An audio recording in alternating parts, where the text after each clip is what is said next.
fue preparado por todo el grupo de rotación con el que estamos rotando en esta semana, y hemos tratado de buscar un caso clínico que también se acomode a los casos que estamos avanzando, a los temas que estamos avanzando, ¿ya?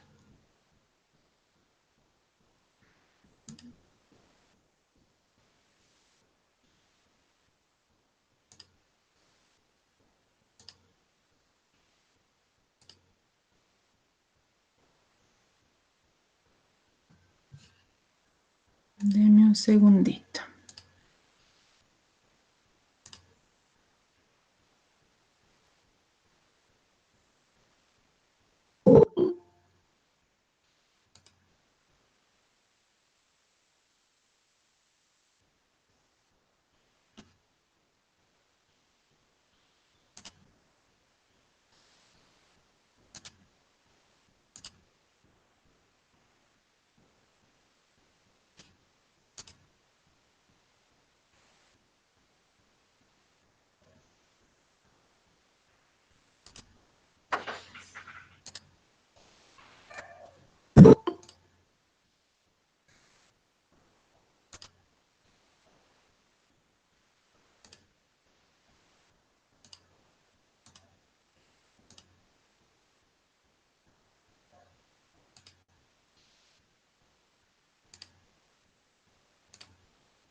Muy bien, ahora sí empezaremos, ¿ya? El caso clínico ha sido preparado por el grupo, como les decía, de rotación,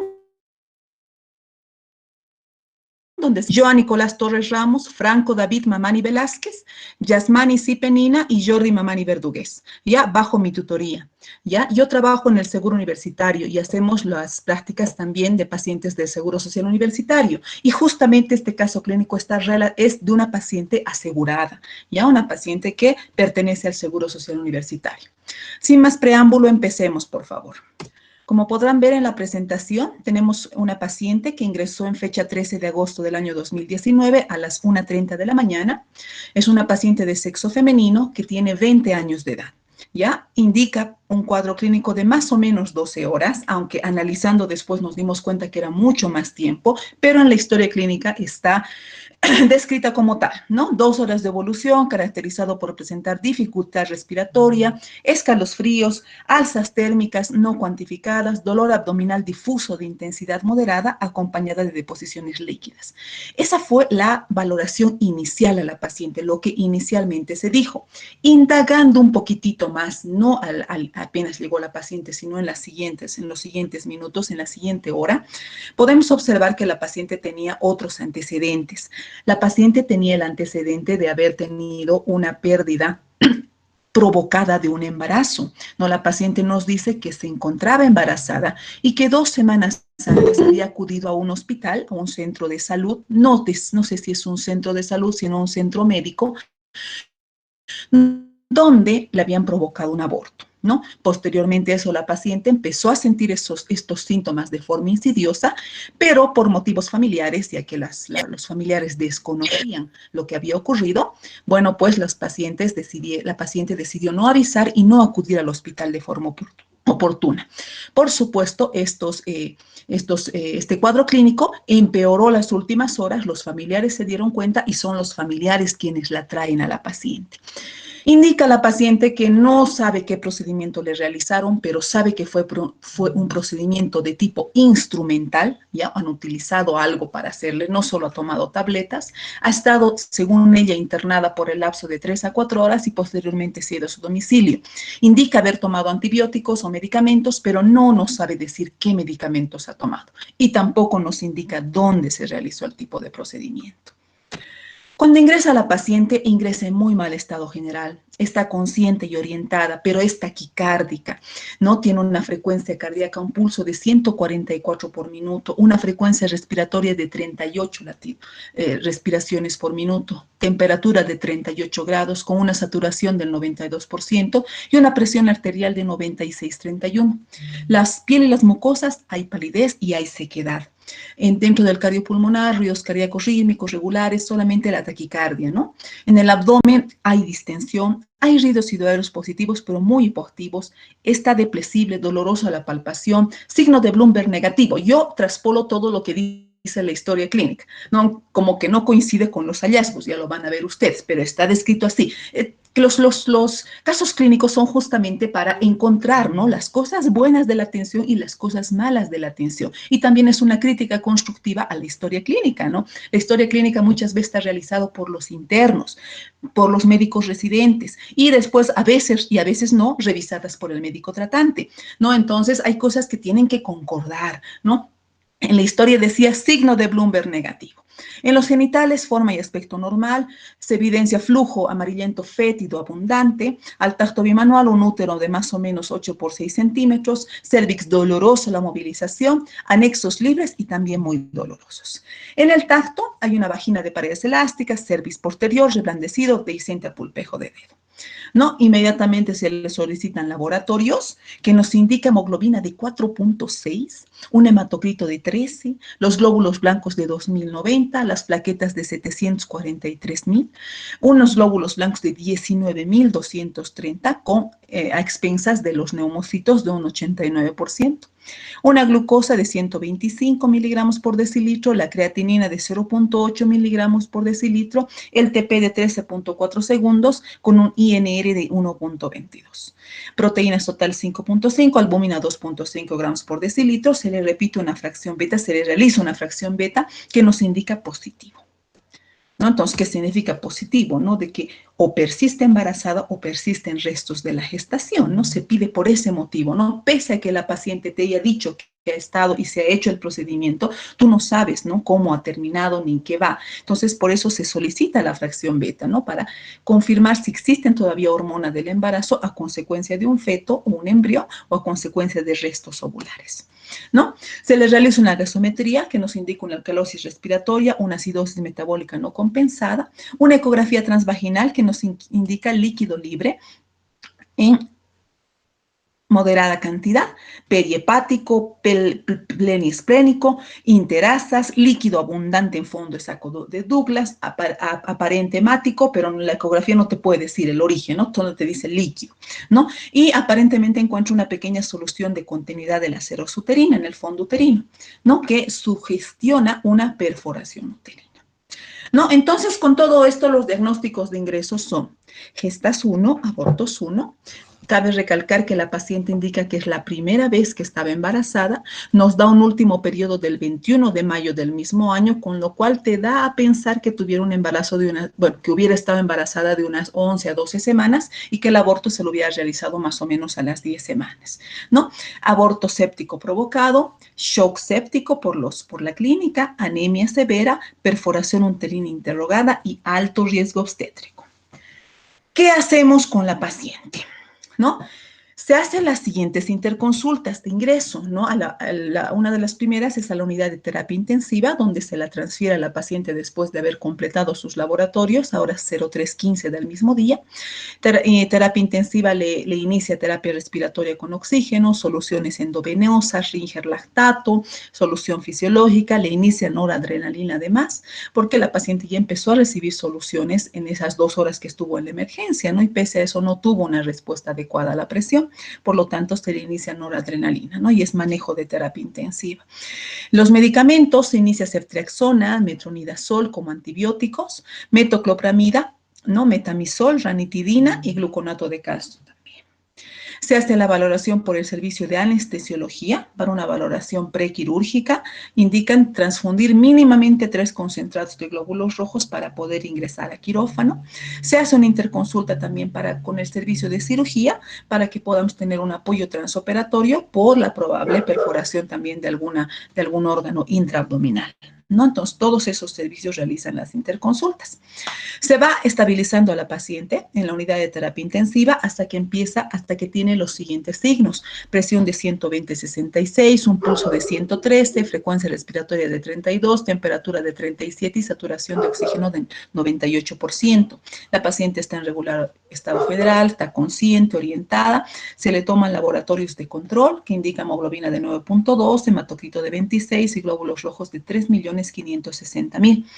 ¿No? Sigue habiendo una leucocitosis, ¿ya? Y también un incremento de plaquetas, ¿no? Unos glóbulos blancos expensas de los neumocitos con 88.8%. Con todos esos datos, recién anestesiología da la autorización para poder pasarla a quirófano, ¿no? Y en quirófano, los hallazgos descritos en el protocolo son los siguientes. Líquido libre purulento en abundante cantidad, muy fétido, aproximadamente 1500 cc de pus, lo que se ha podido cuantificar, ¿no? Con grumos en todos los cuadrantes y natas de fibrina en toda la cavidad abdominal. ¿No? Tenemos las asas de intestino delgado y grueso de características inflamatorias, pero no hay perforaciones ni laceraciones en intestino. Útero aumentado de tamaño, muy friable, una lesión puntiforme en cara posterior del útero. En el vértice de la vejiga se observa una zona de maceración puntiforme de más o menos 5 milímetros, ¿no? Que no presenta una fuga de orina. Y en la cara anterior del recto no presenta lesiones. El intraoperatorio del servicio de ginecobstetricia, porque el anterior es del servicio de cirugía, indica útero aumentado de tamaño y de volumen. En pared posterior del útero se observa solución de continuidad puntiforme sin sangrado activo. Se indica además realizar una histerectomía abdominal por vía abierta con los hallazgos de útero de color pálido, blanquecino, blando, cara posterior del útero con la solución de continuidad puntiforme, anexos edematosos con zonas de necrosis. Ovario izquierdo y derecho, trompas con débito purulento, ovario derecho blanco, totalmente cubiertos con fibrina. ¿Ya? Acá podemos ver, segundito.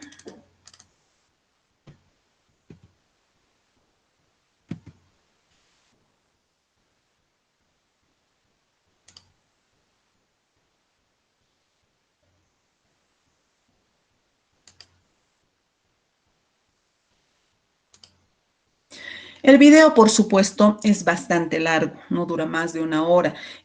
Cabe recalcar que inicialmente se empezó el procedimiento por vía laparoscópica, no por indicación del servicio de cirugía, ¿no?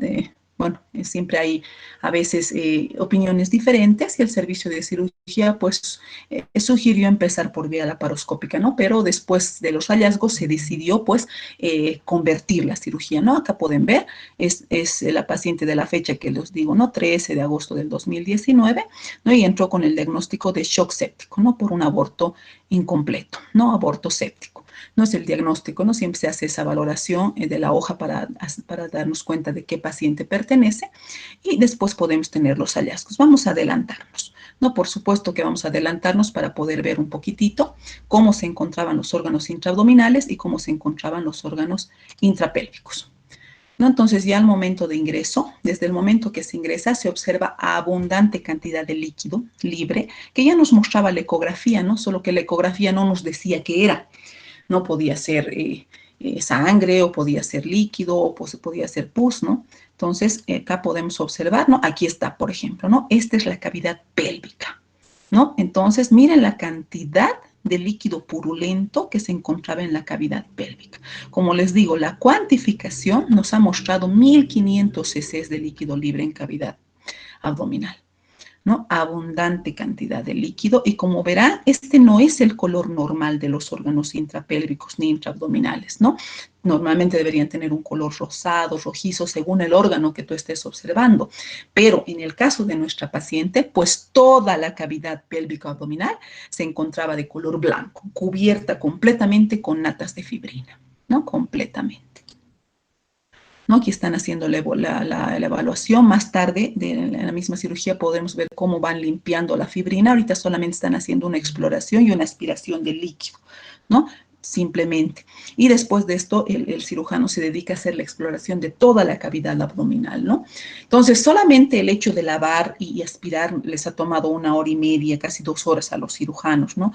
Ya cuando el servicio de ginecología entró, se vio que era más difícil realizar la histerectomía por vía laparoscópica con estas características, entonces pues se decidió convertir la cirugía, ¿no? Y la cirugía terminó por abierta, ¿no? Como les digo, les repito siempre, ¿no? La intención de los casos clínicos es tratar de hacer una crítica constructiva al manejo que tenemos a los pacientes, ¿no? Probablemente con por una cirugía abierta directamente, ¿no? Como verán, hay un montón de adherencias, ¿no? Aquí, por ejemplo, es una parte que se ha separado con el instrumental y te demuestra las adherencias, que incluso los pliegues del intestino, cómo están, ¿no? Separados. completamente pegados por este líquido que son natas de fibrina, muy, muy abundante en todita la cavidad. Aquí nos estamos yendo a la parte más arriba, aquí tenemos el epiplón, que ya está empezando a formar adherencias, interasas, adherencias a la pared, ¿no? Porque ha estado mucho tiempo, ¿no? Si la anamnesis de la paciente es real, son 2 semanas, ¿no? 2 semanas desde el momento que empezó el procedimiento y probablemente a este momento donde ha empezado la infección, y en 2 semanas es todo esto lo que ha ocurrido, ¿no? Ya podemos ver cómo el epiplón mayor se está adheriendo a los intestinos, ¿no? Justamente por toda la presencia de este líquido purulento y la fibrina, ¿no? Entonces, aquí el cirujano va revisando a la parte de más arriba, no va a la parte periesplénica, perihepática, aspirando toda la cantidad de líquido, ¿no? Esta es la pared. Vamos a adelantarnos. No, aquí, por ejemplo, podemos ver ya la parte superior del abdomen y este es el hígado, ¿no? O sea, el líquido purulento se encontraba presente en toda la cavidad abdominal, pélvico-abdominal, no solo en la cavidad pélvica. Si bien el foco estaba en la cavidad pélvica, pero la infección ha sido tan profunda que ha abarcado a toda la cavidad. Es el color normal del hígado, ¿no? Porque está completamente recubierto con natas de fibrina.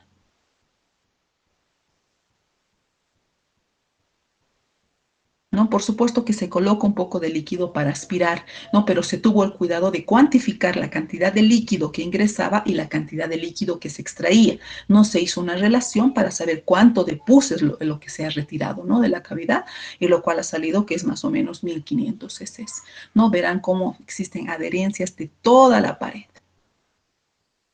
¿No? Les toma un tiempo separar esas adherencias, limpiar un poco las natas de fibrina, que por supuesto es imposible de limpiarla en su totalidad, ¿no? Imposible, pero sí por lo menos se hace la extracción de las natas de fibrina más grandes, ¿no? Y aquí están ya limpiando el hígado, ¿no? Ven cómo después, retirando las natas de fibrina, aparece el color normal de lo que es el hígado.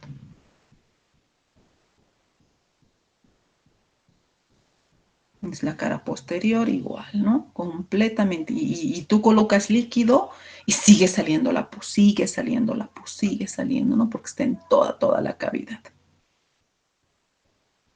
¿No? Aquí está ya después de haber retirado, ¿no? Las natas de fibrina.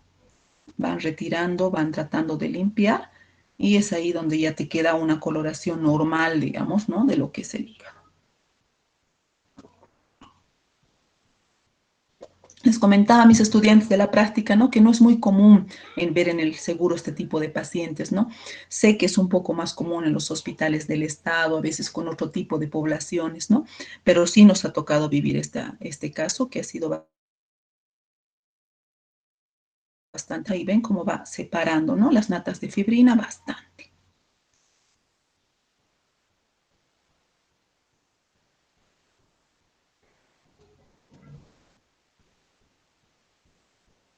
Entonces ahí solo es para mostrarles cómo va limpiando, ¿no? Separando las natas de fibrina hasta ver la coloración normal que debería tener este órgano, ¿no ve? La coloración normal, ¿no? Y ahí está, ya limpio, ¿no? Con toda la fibrina retirada, pero les digo, es prácticamente imposible, ¿no? En una sola cirugía retirar toda esta cantidad de fibrina, y esta es la fibrina que queda en la pared abdominal.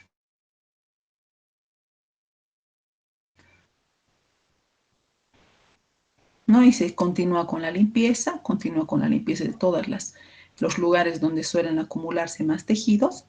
Y acá vamos a ver la última partecita, que es donde va observando nuevamente a lo que es el útero, ¿no? Nuevamente vuelven a la cavidad pélvica para volver a evaluar, y ahí está, ¿no? Este es el útero.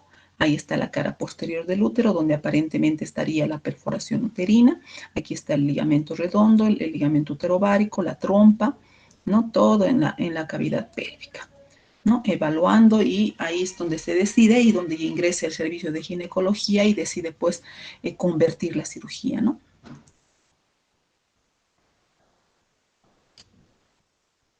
Ahí está nuevamente el útero, ¿no? Completamente friable, completamente adherido, completamente pegado en la parte posterior, como ustedes verán es difícil inclusive, ¿no? Y ahí está saliendo más cantidad de pus. Este es el fondo de saco posterior, el fondo de saco de Douglas, ¿no? Donde al momento de separar se produce pequeñas hemorragias, ¿no? En napa de todo el tejido separado, ¿no? Al momento de tratar de separar. ¿No? Todo el tejido se vuelve bastante friable y de muy difícil resolución. No, y prácticamente es eso, ¿no? Y como les digo, después ya se pasa a la histerectomía, que ya no lo vamos a ver en esta presentación, porque no tenemos porque lo teníamos en los archivos del seguro, ¿no? Ya después la paciente fue un momento tan estresante que la verdad es que nadie se tomó el tiempito de filmar la histerectomía, ¿no? ¿Qué pasó con esa paciente después del intraoperatorio? Regresa al servicio de terapia intensiva, ¿no? A las 19:20, imagínense, llegó 3 de la mañana, hasta las 12 del mediodía se la estabilizado y más o menos a las 7:20 de la noche recién regresa al servicio de terapia intensiva. No está consciente, orientada, está con signos vitales aceptables, no las mucosas pálidas, hidratadas, catéter venoso central subclavio, ruidos cardíacos rítmicos, aún con taquicardia, no sale con un drenaje de Jackson-Pratt con débito seromático de 100 cc, peristaltismo disminuido, depresible, doloroso la palpación a nivel de la herida y con una sonda Foley además. ¿No? Va a recibir medicación, terapia respiratoria con oxígeno, soluciones endovenosas, también solución fisiológica por bomba de infusión, ceftriaxona, metronidazol, metoclopramida, metamizol, ranitidina, toda la medicación, hidrocortisona, morfina, enoxaparin. El día 13. La evolución ha sido estacionaria favorable. En fecha 17 de abril, 4 días después, la paciente empieza a descompensarse nuevamente, ¿no? Empieza a tener náuseas con vómitos, alzas térmicas nuevamente, diuresis positiva, catarsis negativo, no canaliza gases la paciente. Al examen físico, sus signos vitales aceptables, pero persiste la palidez, hay las heridas quirúrgicas en buen estado, hay un poco de distensión, peristaltismo aumentado y dolor a la palpación profunda. Está bien en sus laboratorios con glóbulos blancos de 13.460, ha bajado, ¿no? De lo que estaba, ¿no? La cantidad de leucocitos, una hemoglobina de 12 y hematocrito de 31. Una creatinina también normal y sus electrolitos también que nos indica oclusión intestinal alta, probablemente por bridas, y un segundo punto de obstrucción yeyunal versus colección líquida inflamatoria encapsulada en flanco derecho. Vuelve a ingresar al quirófano en ese mismo día, encuentran líquido purulento más o menos 200 cc, bridas intestinales entre yeyuno distal intestino grueso, abundante fibrina e interasas que todavía vuelven a limpiar, se realiza liberación de adherencias intestinales, lavado de la cavidad abdominal, se revisa el lecho pélvico, abundante fibrina, pero aparentemente sin problemas. En fecha 22 de abril, la paciente ingresa por tercera vez al quirófano, eso ya por indicación de cirugía, ¿no? Dejaron ciertos drenajes para volver a entrar a limpiar nuevamente, ¿no? Liberar adherencias. La paciente sale en buen estado de la cirugía, ¿no? Durante su estancia recibió 5 unidades de concentrados plaquetarios. Permaneció internada durante 19 días, es dada de alta en fecha 3 de septiembre, en buen estado y mantuvo controles y la evolución es favorable, ¿no? Si bien la paciente terminó con una histerectomía, pues la evolución fue favorable y la paciente está con vida actualmente. El histopatológico nos indicó una enfermedad inflamatoria pélvica bilateral crónica aguda supurada con formación de pequeños abscesos en ambos oviductos, peritonitis crónica supurada, oforitis aguda local, se le retiró un ovario, solo uno, el otro, el que estaba mejor, se le dejó, ¿no? Para que tenga actividad hormonal, una endometritis incisional focal crónica activa no supurativa, restos residuales infiltrantes, focalmente al endometrio, parcialmente al miometrada, que fue lo que también se extirpó a la paciente, ¿no? Y con eso habríamos acabado el caso clínico. ¿Hay algún comentario o alguna pregunta antes que pasemos a la revisión de lo que es sepsis, que es la idea, ¿no? de nuestro caso clínico, ¿no? Conocer cómo se maneja una paciente y hacer una descripción breve de la literatura disponible. Doctora, una pregunta. En este caso, Dime. en uno de los diagnósticos, ¿no sería peritonitis? Sí, por supuesto, doctor. Abdomen agudo, peritonitis, tendría que estar como diagnóstico, ¿no es cierto? Principalmente abdomen abdomen agudo, principalmente debería estar abdomen agudo y probable peritonitis, ¿no? Sí, tendría que estar dentro de los diagnósticos, pero como les digo, está tal como está en la historia clínica, ¿no? Entonces hay cosas que, por supuesto, que hay que mejorar. ¿No? Peritonitis abdominopélvica sería el diagnóstico, ¿no? Porque existen peritonitis de causa abdominal, de causa pélvica, pero en este caso la paciente tenía ambas.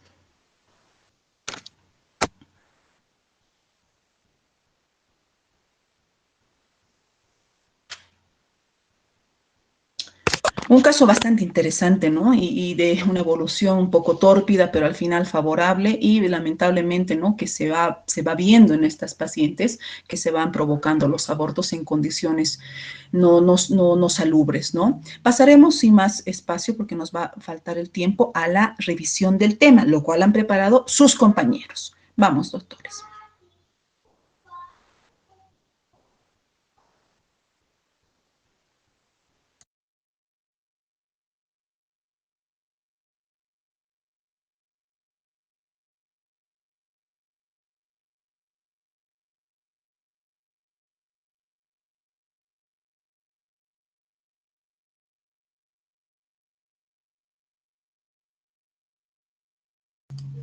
¿Dónde estás, Joan? Ya puedes empezar.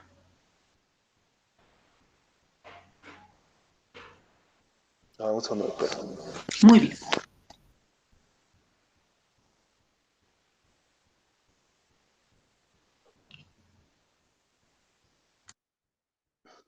Bueno, buenos días, doctora, buenos días, compañeros. Nosotros vamos a hacer la revisión del tema de sepsis de origen obstétrico.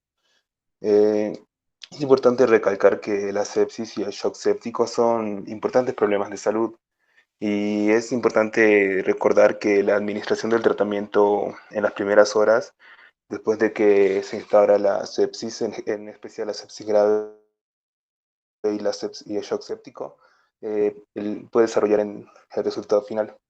Ahora vamos a hablar un poco de lo que es la epidemiología. Vamos a tener que la sepsis en la población en general va a tener una incidencia de 240 a 300 casos por cada 100.000 habitantes. Y en total, por cada año, se estima unos 750.000 casos, con un aumento por cada año del 1.5%. Luego, en las mujeres embarazadas, en las mujeres gestantes, la incidencia va de 0,96 a 7,1 por cada 1.000 mujeres gestantes. También representa una de las 5 primeras causas de muerte en todo el mundo, de muerte materna, y la mortalidad va a representar del 0,01 al 28,5 por cada 100.000 embarazadas. También, afortunadamente, recordar que el shock séptico en las mujeres embarazadas es de muy, muy, muy baja incidencia. Siguiente, por favor. Ahora vamos a entrar un poco en lo que son las definiciones. Para entender mejor el tema, tenemos la definición de infección, que la vamos a entender como la presencia de microorganismos o la invasión de estos a tejidos normalmente estériles. Luego tenemos la definición de bacteremia, que se va a definir como la presencia de bacterias viables en el torrente sanguíneo. Claro, esto confirmado por un hemocultivo. Siguiente. Luego tenemos la definición de síndrome de respuesta inflamatoria sistémica, que va a ser una respuesta inflamatoria o una respuesta clínica a un agente no específico. Este agente puede ser o no infeccioso y va a presentar 4 principales manifestaciones que pueden estar juntas o no. Y son la temperatura, va a ser mayor a 38 grados centígrados o menor a 36 grados centígrados. La frecuencia cardíaca va a ser mayor a 90 latidos por minuto. La frecuencia respiratoria va a ser mayor a 20 y la presión de dióxido de carbono va a ser de menos de 32 milímetros de mercurio. También va a tener una leucocitosis mayor a 12.000 y una leucopenia menor a 4.000 leucocitos. Luego tenemos la definición de sepsis, que la vamos a entender como la presencia de un síndrome de respuesta inflamatoria sistémica, pero con un proceso infeccioso confirmado o sospechoso. Eso va a ser la definición de sepsis. Luego tenemos la definición de shock séptico, que va a ser la persistencia de la hipotensión, que va a ser inducida por la sepsis. La persistencia a pesar de una adecuada reanimación hídrica. El shock séptico va a tener ciertas manifestaciones causadas por la hipoperfusión de los órganos, como ser la oliguria, las alteraciones del estado mental, acidosis láctica y además el shock séptico para controlar lo que es la presión arterial. Vamos a requerir sí o sí de vasopresores. Siguiente, por favor. Entrando un poco de lo que es la etiología, vamos a tener que los microorganismos más frecuentemente aislados son la Escherichia coli, también tenemos los estreptococos del grupo A y B, y también los estafilococos. Otros también que son menos comunes, también tenemos otros gram negativos, contra bacterias anaerobias y entre otros microorganismos. Luego tenemos que en el anteparto la fuente de infección va a ser generalmente de origen no pélvico. Vamos a tener infecciones de tracto urinario, neumonías, apendicitis, también aborto séptico y coriamnionitis. Luego en el posparto tenemos que la fuente de infección generalmente va a ser de origen pélvico, en el posparto y en el intraparto. Tenemos la endometritis, también tenemos infecciones de herida, generalmente en lo que son las cesáreas. Tenemos infecciones del tracto urinario, neumonías también y infecciones gastrointestinales. También podemos tener coriamnionitis. Siguiente, por favor.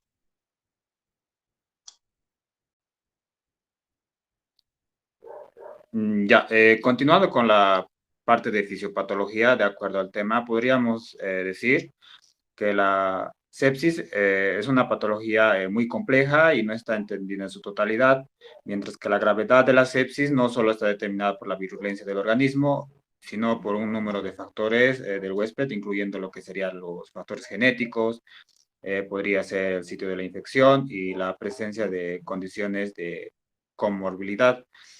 Luego, respecto a la enfermedad, la información específica de las enfermedades es limitada. Esto debido a que estas pacientes no están incluidas normalmente en la mayoría por tres razones. Por la cual, la primera es una condición poco frecuente el embarazo, la segunda es una preocupación por el feto del desarrollo y la tercera por la confusión de los cambios fisiológicos asociados con el embarazo. Siguiente, por favor. Para comprender exactamente la patología de la sepsis, nosotros deberíamos ser capaces de identificar lo que serían las adaptaciones fisiológicas de los distintos sistemas, dentro de lo cual podría ocurrir durante el embarazo entre los sistemas. Bien, vamos a empezar por lo que sería el sistema inmune, por lo cual se cree que el embarazo está asociado con una supresión inmunológica, lo cual ha creado un mito de que es un estado de debilidad inmunológica. Y por lo tanto se cree que tiene una susceptibilidad incrementada, especialmente a lo que serían las enfermedades infecciosas. Una característica fundamental del sistema inmunológico es proteger a lo que sería al huésped de agentes patógenos y según se ve durante el embarazo normal, la decidua humana es aquella que contiene un número elevado de células inmunológicas, dentro de las cuales vamos a hablar especialmente entre macrófagos, células NK y las células T reguladoras.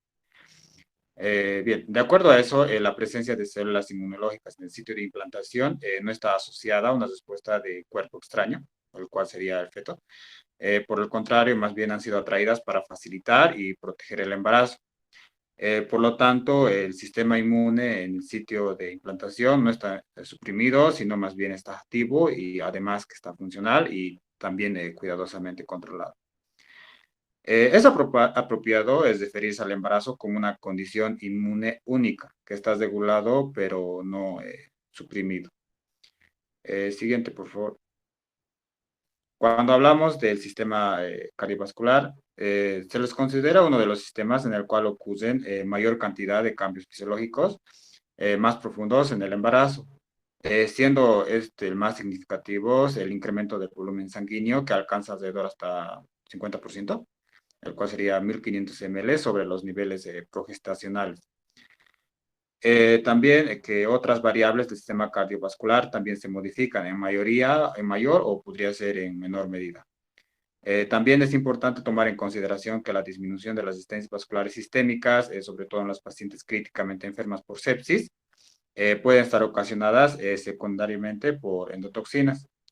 Sin embargo, la sepsis puede simular cambios cardiovasculares fisiológicos, las cuales ocurren en el embarazo, manifestados inicialmente por una vasodilatación periférica, con un incremento de la frecuencia cardíaca y del gasto cardíaco. Posterior a eso, la disminución de las resistencias vasculares sistémicas y de la función miocárdica pueden tener repercusiones hemodinámicas severas a lo largo del continuo espectro de la sepsis y el shock séptico. Bien, se piensa que esta dilatación de los vasos sanguíneos periféricos es consecuencia de mediadores, como por ejemplo tenemos las prostaciclinas, el óxido nítrico y las hormonas progestacionales. Bien, estas bajas resistencias, ya, vamos a entrar al sistema hematológico, lo cual es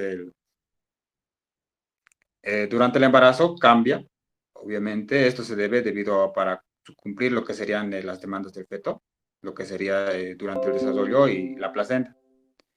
Dentro de los cambios que podemos observar, principalmente son la disminución de la hemoglobina de alrededor de 1 gramo/decilitro, la cual no es poco común, y ocurre por el incremento del volumen plasmático relativo de la masa celular eritrocitaria. Así también existe una leucocitosis relativa con valores que alcanzan alrededor de 25.000, con un promedio de 15.000 durante lo que sería la labor del parto, lo cual nos podría llevar a un diagnóstico erróneo de infección. Y bien, la cuenta plaquetaria por sí sola permanece sin cambios, aunque el volumen plaquetario podría incrementarse. Así también el fibrinógeno incrementa sus niveles hasta alrededor de un 50%, donde también existe un aumento de lo que serían los factores de coagulación, por los factores 1, 2, 7, 8, 9 y 12, donde también que las proteínas que regulan la coagulación, solamente la proteína S disminuye significativamente. También existen cambios en el sistema de coagulación durante el embarazo. Los cambios que existen durante este periodo estarían destinados aparentemente a minimizar lo que sería la pérdida sanguínea durante el parto. Bien, la trombocitopenia y la coagulopatía de consumo se asocia comúnmente a la sepsis severa, donde estos cambios pueden promover a la formación de una fibrina intravascular durante la sepsis y así también pueden contribuir a lo que sería la patogénesis de la coagulación intravascular diseminada y el síndrome de disfunción orgánica simple, múltiple. Siguiente. Bien, el sistema respiratorio es aquel también que experimenta muchos cambios, la cual primeramente está, inicialmente empieza por lo que sería el sistema endocrino y más tarde por el útero en crecimiento. Estos cambios actúan principalmente para disminuir la presión parcial del dióxido de carbono materno a la mitad del feto, facilitando así un intercambio gaseoso más efectivo.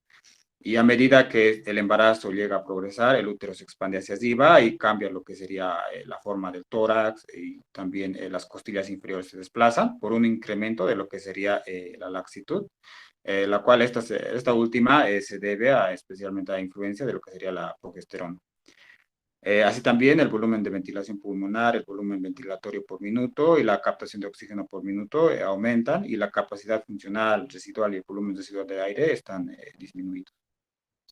Siguiente, por favor. Mientras que la sepsis durante el embarazo puede inducir a lo que sería una lesión pulmonar aguda, lo cual la presión y la permeabilidad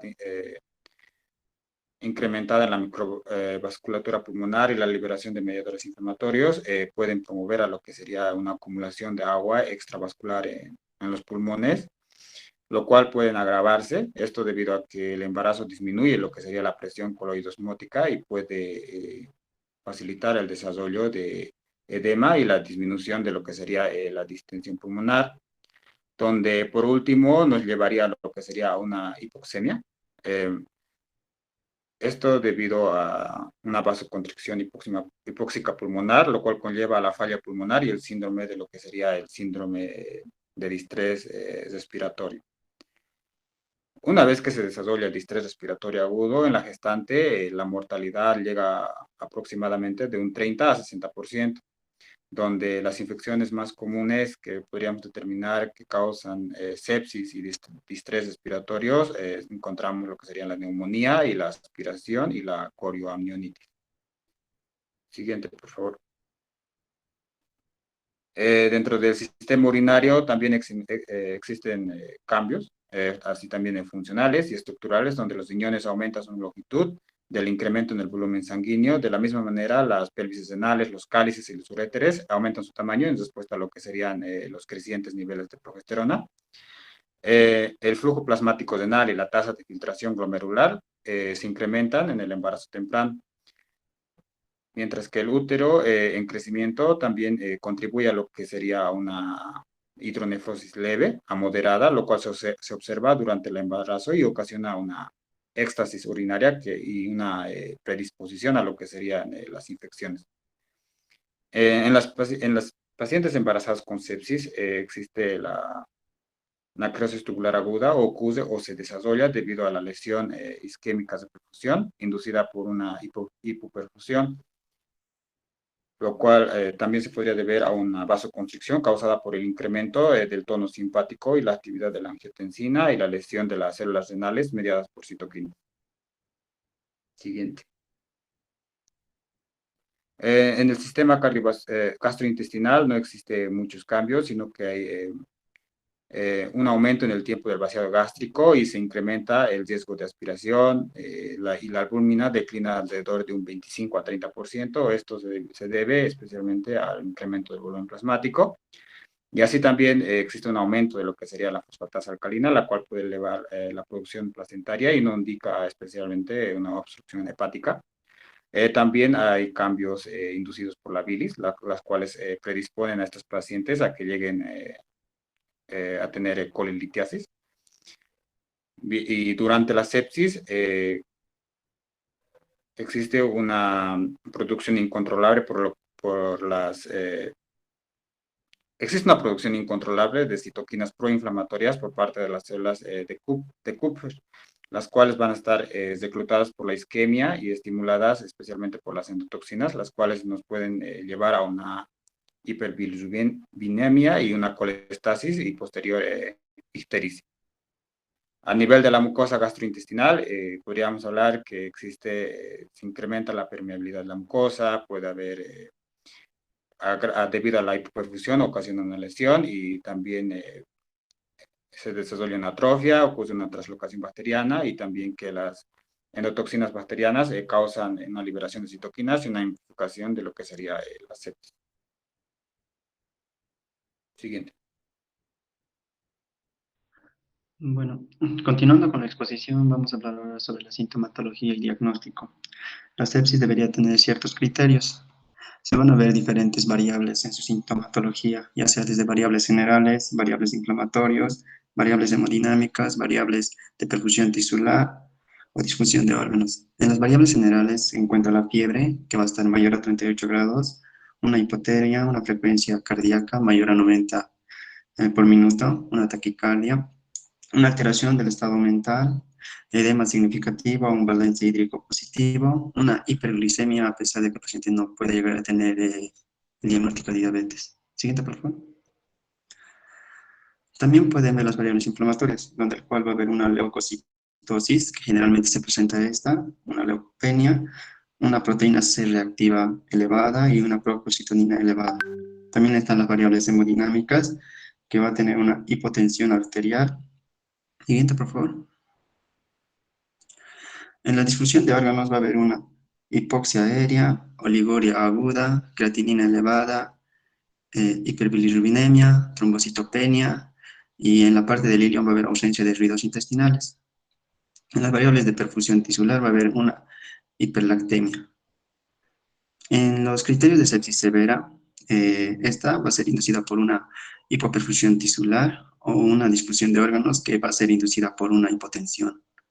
El lactato va a estar elevado, va a presentar oliguria, va a haber lesión pulmonar aguda, la creatinina y bilirrubina van a estar elevadas, va a haber trombocitopenia y va a haber coagulopatía. Siguiente, por favor. Ya, en el diagnóstico, los signos y síntomas más comunes van a ser, siguiente, por favor. Fiebre, inestabilidad de la temperatura, taquicardia, taquipnea, diaforesis, piel fría y húmeda o mamormea, náuseas o vómitos, la hipotensión o shock, oliguria o anuria, dolor y alteración del estado mental, que va a presentar confusión, estado de alerta reducido. Siguiente, por favor. Y mientras de laboratorio va a haber vamos a pedir el recuento de leucocitos, que va a haber leucocitosis o leucopenia, que generalmente va a presentar leucocitosis. Vamos a hacer un hemocultivo para la infección. Vamos a ver cuánto está el oxígeno, que va a haber una hipoxemia, va a haber trombocitopenia, acidosis metabólica, aumento del lactato sérico, el pH arterial va a estar bajo, va a haber un aumento del déficit de base, creatinina sérica elevada, enzimas hepáticas van a estar elevadas, y la hipoglicemia se va a presentar, la hiperglicemia va a presentarse a pesar de la ausencia de diabetes. Siguiente, por favor. ¿Cómo se sospecha la sepsis? Cuando hay una sospecha de sepsis, hay que aplicar la escala de Q-SOFA. Digamos, esto también tiene alta sensibilidad y especificidad en pacientes gestantes o puerpéricas. Los parámetros van a ser tensión arterial. Si va a estar igual o mayor a 90 milímetros de mercurio, va a tener una puntuación 0. Pero en caso de que va a estar inferior a esta, va a tener una puntuación 1. Si la frecuencia respiratoria va a estar menor a 25 respiraciones por minuto, va a tener una puntuación 0. En caso, digamos, de que esté taquipnéica mayor a 25 respiraciones por minuto, va a tener una puntuación 1. El estado mental va a tener una puntuación 0 cuando está alerta, pero cuando no responde, cuando esté somnolienta, estupor, la paciente va a presentar 1. Digamos, si el criterio es 1 o 0, es baja sospecha de sepsis. Lo que sí hay que hacer es una monitorización clínica y de valorarla. Pero en caso de que presente dos más criterios, en acá es una alta sospecha de sepsis. Aplicar la escala de SOFA. Siguiente, por favor. Que la escala de SOFA es esta. En acá se va a ver parámetros, lo mismo que el otro, solamente que un poco más específicos. La respiración, cuando la presión alveolar de oxígeno y la fracción inspiratoria de oxígeno está igual o mayor a 400, va a tener una puntuación 0. Pero si está entre 400 y 300, va a tener una puntuación 1. Pero si está más disminuido, menor a 300, va a tener una puntuación 2. La coagulación es de plaquetas. Si la puntuación es, digamos, si va a tener una puntuación 0, si se encuentra igual o mayor a 150.000, pero va a tener una puntuación 1 cuando está entre 150.000 y 100.000. Pero si está mucho más disminuido, va a tener, digamos, va a estar en menor a 100.000, va a tener una puntuación 2. En el hígado, la bilirrubina, si va a estar igual o menor a 20 unidades mol sobre litro, va a tener una puntuación 0. Pero si esta va a estar elevado entre 20 y 32, va a tener una puntuación 1. Y si va a estar mucho más elevado a 32, va a tener una puntuación 2. La presión arterial media, si es que este está igual o mayor a 70, va a tener una puntuación 0 y va a tener una puntuación 1 si está menor a 70. Pero si requiere vasopresores, va a tener una puntuación 2. El sistema nervioso central, si va a estar alerta la paciente, va a tener una puntuación 0. Pero si responde a la voz, va a tener una puntuación 1. Pero si no responde a la voz y solo responde al dolor, va a tener una puntuación 2. En la parte renal, si la creatinina está igual o menor a 90, va a tener una puntuación 0. Pero si va a estar elevado entre 90 y 120, va a tener una puntuación 1. Pero si va a estar mucho más elevado, va a tener si va a estar mucho más elevado a los 120, va a tener una puntuación 2. Siguiente, por favor. También se puede hacer pruebas de imagen. Se pide una ecografía renal en caso de que se sospeche de un foco urinario, pero se pide una ecografía ginecológica cuando se sospecha de una endometritis con restos ovulares postparto. Se pide una radiografía de tórax cuando se sospecha de una neumonía o un edema agudo de pulmón. Se pide una tomografía axial computarizada abdominopélvico cuando se sospecha de una lesión intestinal, urológica o cuando hay una trombosis pélvica séptica. Y se pide un TAC, una resonancia magnética cerebral, cuando hay una alteración de la conciencia.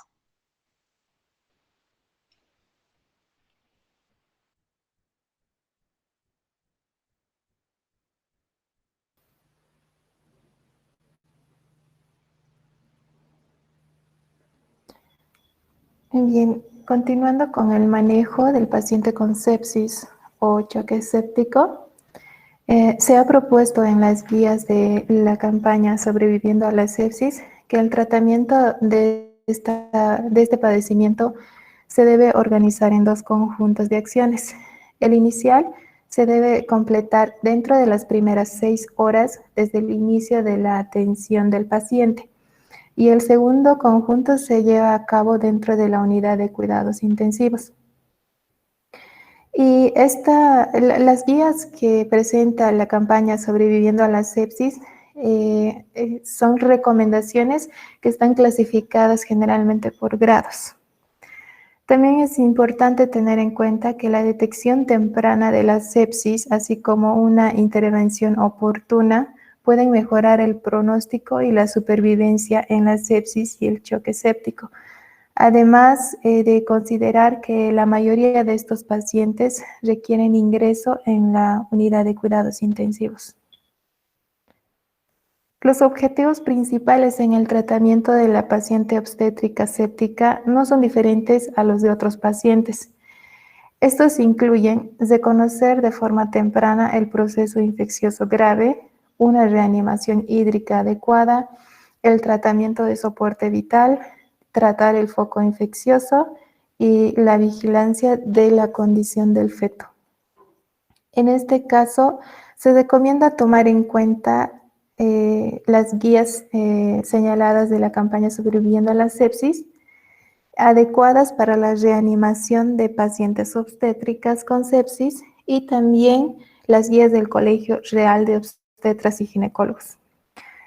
Específicamente en las pacientes embarazadas, la piedra angular en el tratamiento de la sepsis va encaminada a una correcta reanimación materna para evitar el sufrimiento fetal y mantener el bienestar del feto. Para el manejo, vamos a basarnos en dos fases, que es la fase inicial de la reanimación y fase de mantenimiento. En la fase de reanimación, el tratamiento inicial debe incluir asegurar una oxigenación adecuada y el esfuerzo respiratorio. El oxígeno suplementario tiene que ser proporcionado según las indicaciones de la oximetría de pulso continua, así como por la determinación de gases arteriales para lograr un soporte ventilatorio adecuado. Puede ser necesaria la intubación. El acceso intravenoso también debe implementarse tan pronto como sea posible para tener una vía adecuada para la reanimación con líquidos y la administración de antibióticos. Se debe también recabar cultivos de la paciente buscando las fuentes probables de infección, siendo el hemocultivo el estudio prioritario. Una vez que se cuente con la toma de muestras, se debe iniciar la terapia antimicrobiana empírica de amplio espectro. Y la evaluación de laboratorio inicial debe incluir una biometría hemática completa, electrolitos séricos, pruebas de funcionamiento hepático, lactato sérico, pruebas de coagulación, gasometría arterial, análisis general de orina y perfil de lípidos. Dentro de la fase inicial de reanimación, primero vemos lo que es la resucitación inicial. Esta se debe iniciar las acciones de resucitación en pacientes con sepsis severa o hipoperfusión tisular inducida por sepsis, manifestada por hipotensión o acidosis láctica, que es considerada en concentración de lactato mayor a 4 milimoles por litro, y en cuanto se realice el diagnóstico. Durante las primeras 6 horas de resucitación, los objetivos del tratamiento van a ser mantener los siguientes parámetros. La presión venosa central entre 8 y 12 o de 12 a 15 milímetros de mercurio con ventilación mecánica. También la presión arterial media mayor a 65 milímetros de mercurio, el gasto urinario mayor a 0,5 ml, la saturación venosa mixta de oxígeno mayor a 65 o la central mayor a 70%. Durante la resucitación se debe también disminuir las cifras de lactato sérico como marcador de hipoperfusión tisular y se debe contar con un acceso venoso central para la medición de la presión venosa central y la saturación venosa central de oxígeno. La La monitorización de la presión venosa central debe guiar el aporte de líquidos administrado y así evitar la sobrecarga de volumen.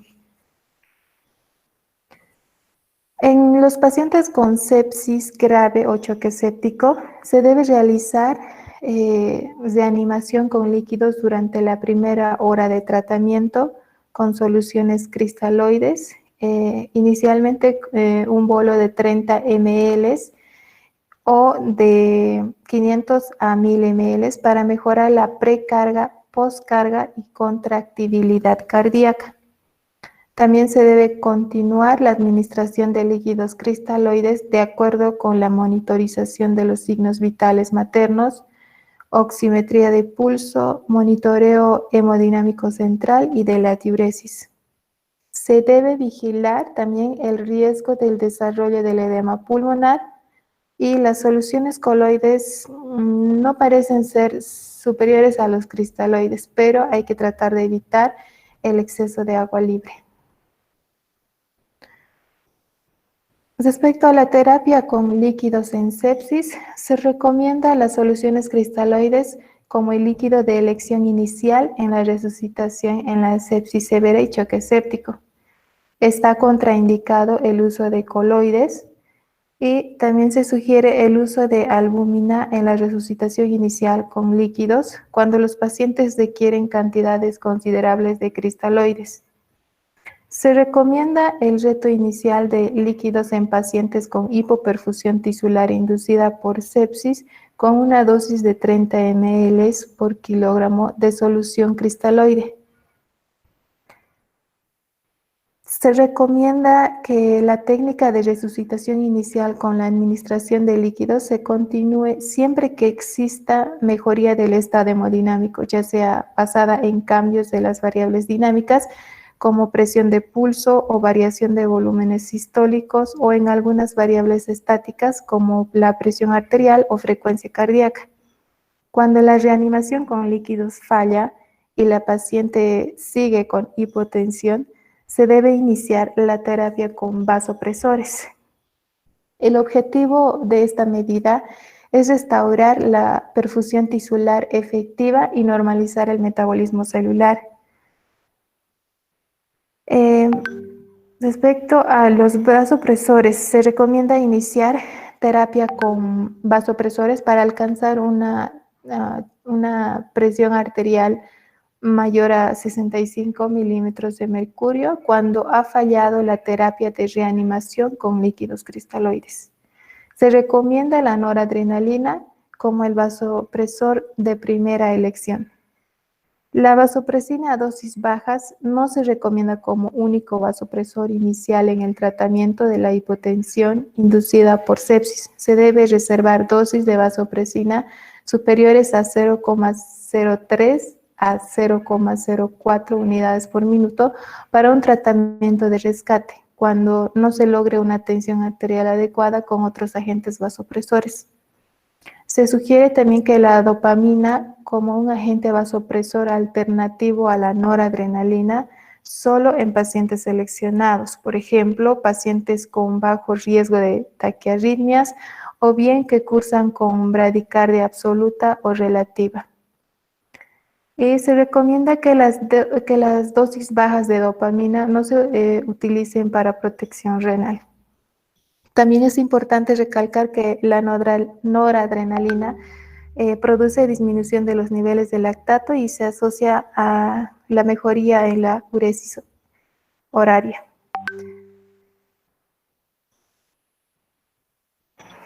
En la terapia con inotrópicos se recomienda que el uso de infusión de dobutamina hasta 20 microgramos por kilogramo por minuto sea administrado o adicionado al vasopresor cuando haya disfunción del miocardio en presencia de elevación de las presiones de llenado cardíaco y baja salida de eyección cardíaca.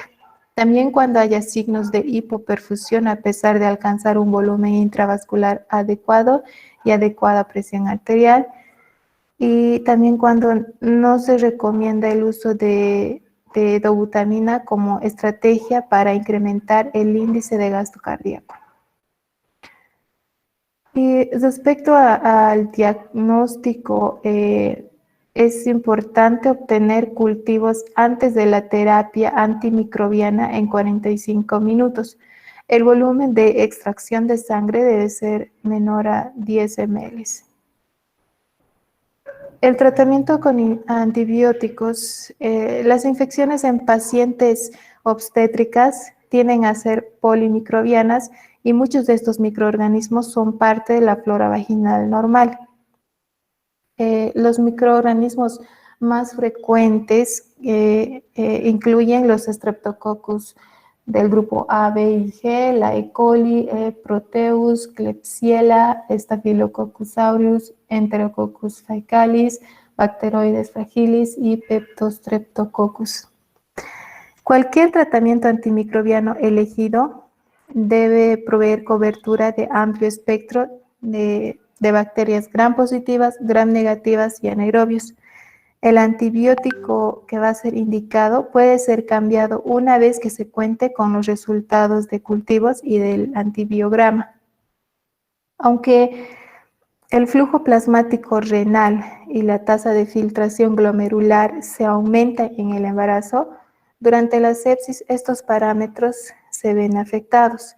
Es por esto que se debe monitorizar los niveles de aminoglucósidos para garantizar un tratamiento adecuado y evitar su toxicidad. Para los pacientes con infecciones por Streptococcus beta hemolíticos del grupo A, el antibiótico indicado debe ser un beta-lactámico. Los antibióticos en la profilaxis quirúrgica se debe evitar para el tratamiento de la sepsis severa y el choque séptico. El inicio de la administración del esquema de antibióticos debe ser dentro de la primera hora. El tratamiento empírico con antibióticos debe incluir uno o más fármacos con actividad contra todos los probables patógenos y que penetren en las concentraciones adecuadas a los tejidos en los que se presumen como fuente de sepsis. Los patógenos más frecuentes que causan el choque séptico son las bacterias gram negativas. El régimen antimicrobiano debe ser revalorado diariamente para prevenir el desarrollo de resistencia bacteriana y reducir la toxicidad y los costos. Se debe llevar a cabo un esquema de desescalamiento de la terapia antibiótica tan pronto se conozca el perfil de susceptibilidad. También tenemos el control de las fuentes de infección. Para esto se recomienda el diagnóstico anatómico específico para el control de una infección, así como la intervención para el control de la fuente de infección dentro de las primeras 12 horas.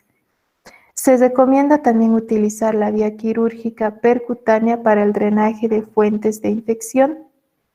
Y por último, si los dispositivos como accesos venosos intravasculares son la posible causa de la sepsis severa o choque séptico, deben ser removidos lo más pronto posible y establecer otro acceso vascular.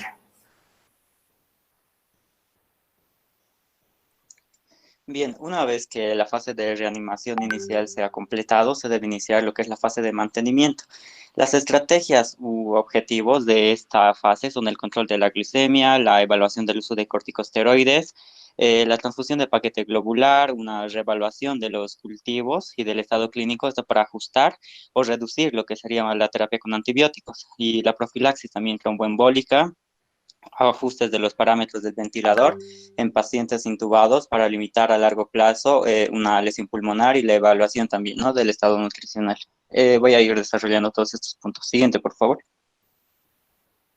Actualmente, la terapia con insulina se debe considerar cuando dos mediciones consecutivas de la glucemia son superiores a 180 miligramos decilitro. Esta terapia se debe iniciar con el objetivo de mantener la glicemia en un valor inferior a lo que es, ¿no?, 180 miligramos decilitro, e inicialmente los pacientes se deben someter a una evaluación de glucemia cada 4 horas. En cuanto al uso de esteroides en sepsis, En la práctica clínica, el uso de estos agentes ha sido considerado para el tratamiento de pacientes con choque séptico que van a requerir vasopresores a pesar del reemplazo de líquidos intravasculares. Y bueno, se recomienda específicamente lo que es el uso de la hidrocortisona en dosis fisiológicas, que sería 200 miligramos al día, durante 7 días en infusión continua. Siguiente, por favor. En la transfusión de paquete globular se recomienda que la transfusión de glóbulos rojos únicamente se debe realizar cuando la concentración de hemoglobina es menor de 7 gramos decilitro. Esto con la meta de mantener los valores de hemoglobina entre 7 y 9 gramos por decilitro. Y también se recomienda la transfusión de un paquete globular para mantener un hematocrito mayor al 30% o si la saturación venosa central es menor al 70%. El uso de lo que sería un plasma fresco congelado no debe ser utilizado para coagulopatías en ausencia de algún sangrado o si se planea algún tipo de procedimiento invasivo. Y tampoco se recomienda el uso de antitrombina para pacientes con choque séptico. En las pacientes que tienen sepsis severa, el uso de plaquetas se recomienda como administración profiláctica cuando las cuentas son menores de 10.000 por milímetro cúbico en ausencia de sangrado aparente, y también se sugiere una administración profiláctica cuando la cuenta es menor de 20.000 por milímetro cúbico si la paciente tiene un riesgo significativo de sangrado o si registra cuentas plaquetarias mayores de 50.000 por milímetro cúbico. Se recomienda la transfusión de plasma fresco congelado si se planea realizar algún tipo de procedimiento quirúrgico o algún tipo de procedimiento invasivo. En cuanto a la ventilación mecánica, se debe emplear volumen corriente de 4 a 6 mililitros por kilogramo de peso corporal, predicho en pacientes con síndrome de insuficiencia respiratoria aguda que es inducido por sepsis. También se sugiere que en los pacientes con este síndrome, las presiones mesetas deben tener un límite superior en un pulmón inflado pasivamente de menor o igual a 30 centímetros de agua. Y por último, también se recomienda que la presión positiva al final de la expiración se utilice para evitar el colapso alveolar. Siguiente, por favor. También se sugiere que las terapias continuas de reemplazo renal son equivalentes en pacientes con sepsis severa o insuficiencia renal aguda, ya que sus tasas de supervivencia a corto plazo son similares. El uso de estas terapias de reemplazo renal continuo nos puede facilitar el balance de líquido en pacientes sépticos que tengan alguna inestabilidad hemodinámica. En cuanto al uso de bicarbonato, nos recomendamos el uso con el propósito de apoyo hemodinámico o de reducción en los requerimientos de vasopresores en los pacientes con hipoperfusión inducida por acidosis láctica con un pH mayor a 7.5 o 7.15, perdón. Siguiente, por favor. En la evaluación fetal, el monitoreo fetal y el registro tocodinámico, la cardiotocografía, se indican dependiendo de la edad gestacional. La frecuencia cardíaca fetal a menudo nos va a mostrar una taquicardia fetal, esto como respuesta al episodio febril materno. Y bueno, por otra parte, la variabilidad de la frecuencia cardíaca fetal puede ser mínima o puede estar ausente y puede estar puede haber presencia de desaceleraciones. El monitoreo tocodinámico puede revelar también una taquisistolia, esto como un resultado de la irritación del miometrio por una miometritis infecciosa, y las pacientes con infección aguda durante el embarazo pueden desarrollar contracciones uterinas con o sin modificaciones cervicales, esto como un resultado de la liberación de endotoxinas. En general, la mayoría de estos pacientes van a responder a la hidratación y las contracciones se van a resolver después del tratamiento. Sin embargo, en ocasiones se puede desarrollar un trabajo de parto prematuro con una dilatación cervical, lo que va a indicar lo que requiere, ¿no? La indicación de un tratamiento tocolítico, es decir, un tratamiento uteroinhibidor. Pero hay una preocupación con el tratamiento tocolítico en pacientes con sepsis, que es el aumento de riesgo de desarrollar algún edema pulmonar. En algunos casos, como en embarazos con edad gestacional menor de 34 semanas, se recomienda el tratamiento tocolítico con sulfato de magnesio, esto para dar tiempo a la administración de corticosteroides y pueda haber una maduración pulmonar y esto pueda llevar a un beneficio fetal. Y bueno, la reducción de la temperatura corporal de la madre con antipiréticos o también podría ser con medios físicos va a reducir la necesidad del feto de dispersar calor a través de la circulación de la placenta, lo que va a reducir la frecuencia cardíaca fetal, basal y mejorando así lo que sería el estado metabólico fetal. Siguiente, por favor. Bueno, en cuanto a las complicaciones maternas y perinatales, los embarazos complicados por sepsis severa o shock séptico son asociados con mayores tasas de parto prematuro, de infección fetal, un parto instrumental y bueno, el parto prematuro da como resultado mayores tasas de morbilidad y mortalidad perinatal. Aunque el shock séptico, como lo comentaba mi compañero a un inicio de la exposición, es raro durante el embarazo, su desarrollo puede dar lugar a una importante morbilidad materna e incluso la muerte, ¿no? Y se reportan tasas de mortalidad materna del 12% en pacientes sépticas admitidas a la unidad de cuidados intensivos y del 20 al 28% de mortalidad en pacientes con shock séptico y síndrome de disfunción orgánica múltiple. Y bueno, dentro de las complicaciones maternas y fetales, como podemos ver, se encuentra lo que sería el ingreso a la unidad de cuidados intensivos. Dentro de las complicaciones maternas, un edema pulmonar, embolos sépticos a otros órganos, una isquemia miocárdica, una isquemia cerebral, una coagulación intravascular diseminada y bueno, posterior a esto la muerte. También se encuentra síndrome de dificultad respiratoria, una insuficiencia renal aguda o un hígado de choque. En cuanto a las complicaciones perinatales, nos indica que existe un parto prematuro, puede haber una sepsis neonatal, una hipoxia perinatal o acidosis y por último la muerte fetal o neonatal. Siguiente, por favor. Y bueno, eso sería todo. Gracias.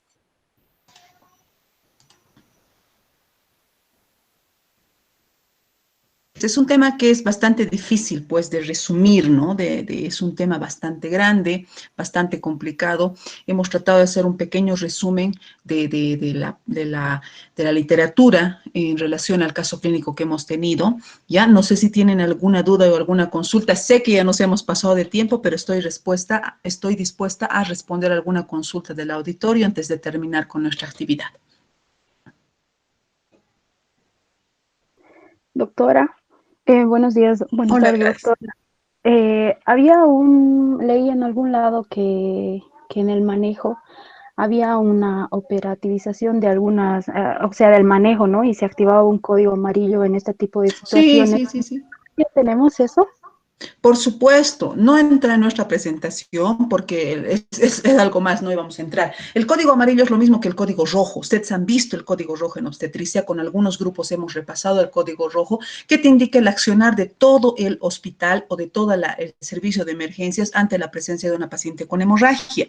Lo mismo tenemos en la paciente con sepsis, ¿no? Tenemos un código amarillo donde la enfermera sabe que tiene que ir de inmediato y colocar 2 vías a la paciente, donde el médico sabe que el laboratorista tiene que sacar los exámenes de laboratorio complementarios, donde el médico de la unidad transfusional, el bioquímico, tiene que estar preparando los paquetes globulares. Es lo mismo, doctora, tenemos un código amarillo, si bien te digo que en los servicios de obstetricia no lo usamos tanto, porque ahí es un poco menos que el código rojo, pero tenemos un código amarillo en obstetricia. Inclusive tenemos un código azul, ¿no? El código azul en obstetricia es de cualquier paciente que te venga con un síndrome hipertensivo asociado a la gestación, algún tipo de preeclampsia que necesite una atención rápida, también lo tenemos.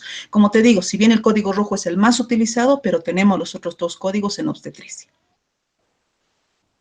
Gracias, doctora. No, a ti las gracias, Gladys.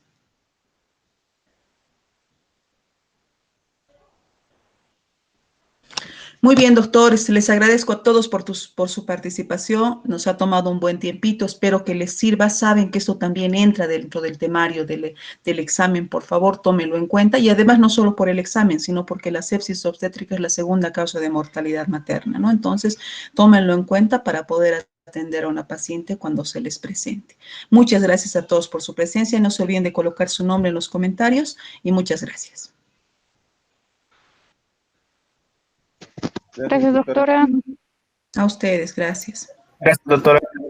Gracias, Hasta hasta luego, luego. doctora.